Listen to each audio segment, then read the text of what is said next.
27 years old, I left a very demanding job in management consulting for a job that was even more demanding, teaching.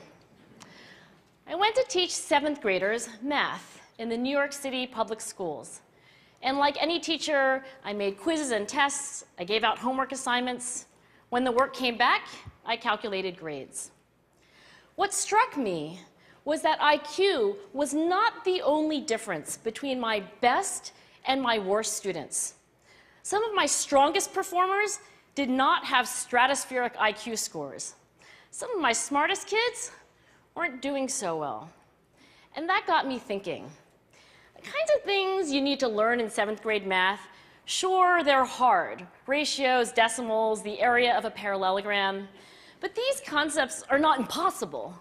And I was firmly convinced that every one of my students could learn the material if they worked hard and long enough. After several more years of teaching, I came to the conclusion that what we need in education is a much better understanding of students and learning from a motivational perspective, from a psychological perspective. In education, the one thing we know how to measure best is IQ. But what if doing well in school and in life depends on much more than your ability to learn quickly and easily? So I left the classroom and I went to graduate school to become a psychologist. I started studying kids and adults in all kinds of super challenging settings. And in every study, my question was, who is successful here and why? My research team and I went to West Point Military Academy. We tried to predict which cadets would stay in military training and which would drop out. We went to the National Spelling Bee and tried to predict which children would advance farthest in competition. We studied rookie teachers working in really tough neighborhoods, asking which teachers are still going to be here in teaching by the end of the school year.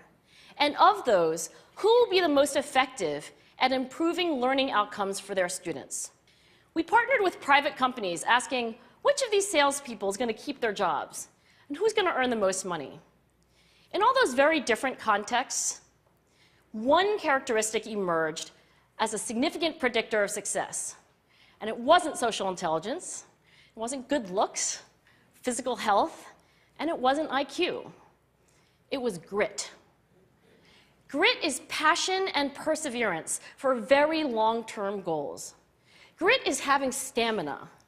Grit is sticking with your future, day in, day out, not just for the week, not just for the month, but for years, and working really hard to make that future a reality. Grit is living life like it's a marathon, not a sprint. A few years ago, I started studying grit in the Chicago public schools. I asked thousands of high school juniors to take grit questionnaires, and then waited around more than a year to see who would graduate. Turns out that grittier kids were significantly more likely to graduate, even when I matched them on every characteristic I could measure, things like family income, standardized achievement test scores, even how safe kids felt when they were at school. So it's not just at West Point or the National Spelling Bee that grit matters, it's also in school, especially for kids at risk for dropping out. To me, the most shocking thing about grit is how little we know, how little science knows about building it.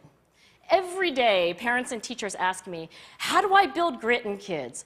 What do I do to teach kids a solid work ethic? How do I keep them motivated for the long run? The honest answer is, I don't know. What I do know is that talent doesn't make you gritty. Our data show very clearly that there are many talented individuals who simply do not follow through on their commitments. In fact, in our data, grit is usually unrelated or even inversely related to measures of talent. So far, the best idea I've heard about building grit in kids is something called growth mindset. This is an idea developed at Stanford University by Carol Dweck, and it is the belief that the ability to learn is not fixed, that it can change with your effort. Dr. Dweck has shown that when kids read and learn about the brain and how it changes and grows in response to challenge, they're much more likely to persevere when they fail because they don't believe that failure is a permanent condition. So growth mindset is a great idea for building grit, but we need more. And that's where I'm going to end my remarks, because that's where we are. That's the work that stands before us. We need to take our best ideas, our strongest intuitions, and we need to test them. We need to measure whether we've been successful, and we have to be willing to fail, to be wrong, to start over again with lessons learned. In other words, we need to be gritty about getting our kids grittier. Thank you.